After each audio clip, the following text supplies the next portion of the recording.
Hello વિદ્યાર્થી મિત્રો, ચાલો તો આજે આપણે ધોરણ 6 માં તોરણ પાઠ્યપુસ્તકમાં પાઠ 9 ભણવાના છે. પાઠનું નામ છે સજ્જન.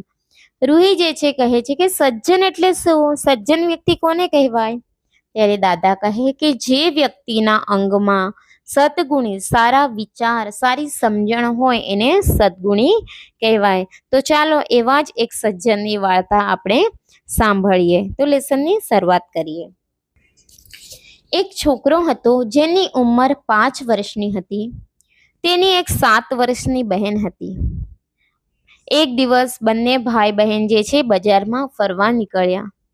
ભાઈ જે છે એ બહેન કરતાં નાનો હોવા છતાં પણ ખૂબ જ સમજદાર હતો અને એ જે છે ભાઈ એ બેન પ્રત્યે ખૂબ જ લાગણી રાખતો હતો. એટલા માટે ભાઈ જે છે એ બહેનની આગળ આગળ ચાલતો હતો. બહેન પાછળ આવે તેનું ધ્યાન એ રાખતો હતો. બજારમાં બહેને એક દિવસ રમકડાની દુકાનમાં એક સુંદર મજાની ઢીંગલી જોઈ અને ઢીંગલી જોઈને બહેન જે છે એ દુકાન તરફ ત્યાં જ ઊભી રહી ગઈ. તેને ઢીંગલી લેવાની ઈચ્છા જે છે એ થઈ જાય છે. એ દુકાનમાં ઢીંગલી જોઈ છે અને ઢીંગલી લેવાની એની ઈચ્છા થઈ જાય છે અને નાના બાળક કેવા હોય તો દુકાનમાં જ ઊભી થઈ જાય છે એ છોકરી પણ. નાનો ભાઈ તો આગળ આગળ ચાલતો હતો. તેણે બહેનને દુકાન પર ઊભેલી જોઈને તે પાછો ફર્યો. ભાઈ જે છે આગળ આગળ જતો હતો અને બહેનને દુકાન પર ઊભેલી જોઈને એ ત્યાં જ ઊભો રહી જાય છે. બેન ખૂબ જ પ્રસન્ન ચિત્તથી ઢીંગલીને જોતી હતી. તે બોલ્યો, તને ગમે છે? હા, બહેને જવાબ આપ્યો. આ ઢીંગલીને ખૂબ જ સરસ રીતે નિહાળી રહી હતી અને એ દ્રશ્ય જ્યારે ભાઈ જોઈ છે ત્યારે ભાઈ બહેનને કહે છે, તને ગમે છે? ત્યારે બહેન કહે છે કે હા, મને આ ઢીંગલી ગમે છે. આમ કરીને જવાબ આપે છે. ભાઈએ છટાથી પૂછ્યું, લેવી છે? બહેને સંકોચવશ કહ્યું. ભાઈ જે છે કહે છે કે તારે આ લેવી છે?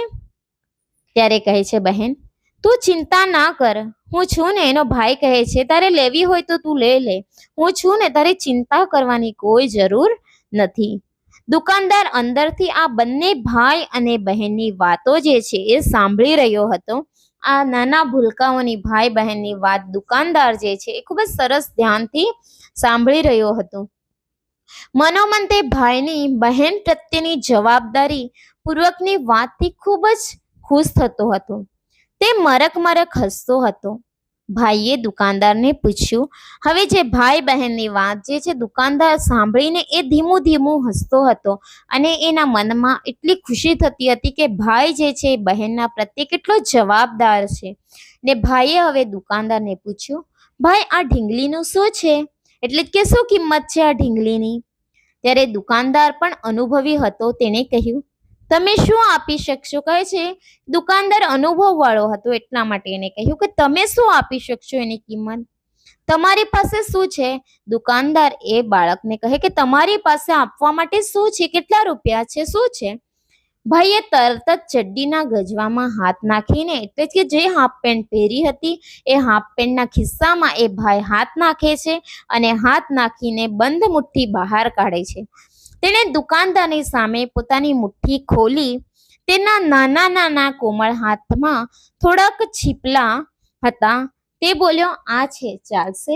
આ ભાઈ જે છે એ દુકાનદારને કહે છે કે મારી પાસે આ છીપલા છે, તમને ચાલશે? તે બોલ્યો. દુકાનદાર કહ્યું, ચાલશે.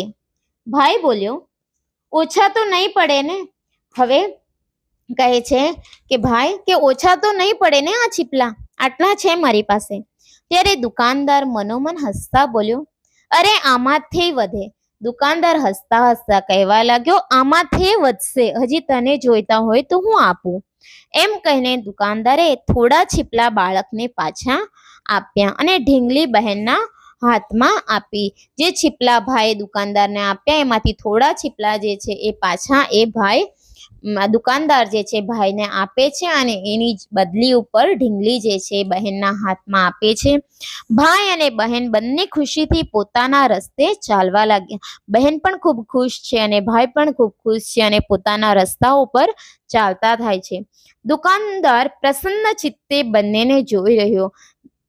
દુકાનદાર જે છે ભાઈ બહેનની વાર્તાલાપ અને એમની ખુશી જે છે આનંદ એ ખૂબ જોતો જ રહ્યો.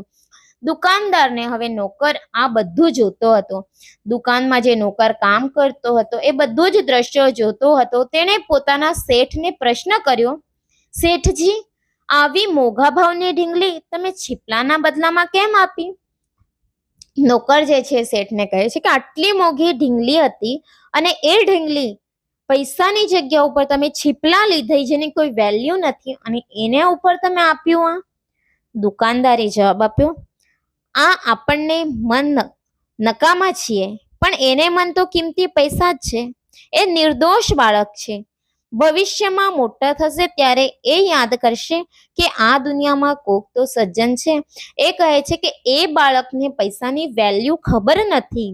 એ બાળકના મનમાં તો એ જ છે કે આ છીપલા આપવાથી આપણને વસ્તુ મળે છે. આના છીપલા એ જ એના માટે પૈસા છે. એ નિર્દોષ બાળક છે, એને કોઈ દોષ નથી, એને ખબર નથી.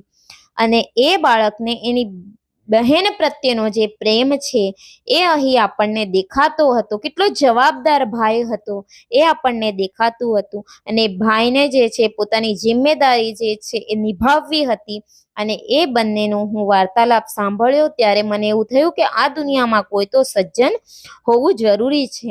અને ભવિષ્યમાં એ બાળક જ્યારે મોટું થશે ત્યારે એને પણ યાદ રહેશે કે મેં જ્યારે નાનો હતો ત્યારે છીપલા આપીને મેં મારી બહેનને ઢીંગલી આપી હતી. તો આ દુનિયામાં કોઈ તો સજ્જન વ્યક્તિ, સારા માણસ છે જે એકબીજાની ભાવના જે છે એ સમજી શકે. તો આ પાઠ ઉપરથી આપણને એ જ બોધ મળે કે આપણે સજ્જનતાથી કાર્ય કરવું જોઈએ. સજ્જનતાના ગુણ જે છે આપણામાં હોવા ખૂબ જ જરૂરી છે. એકબીજાની ભાવના સમજી લેવી ખૂબ જ જરૂરી છે. ધન્યવાદ.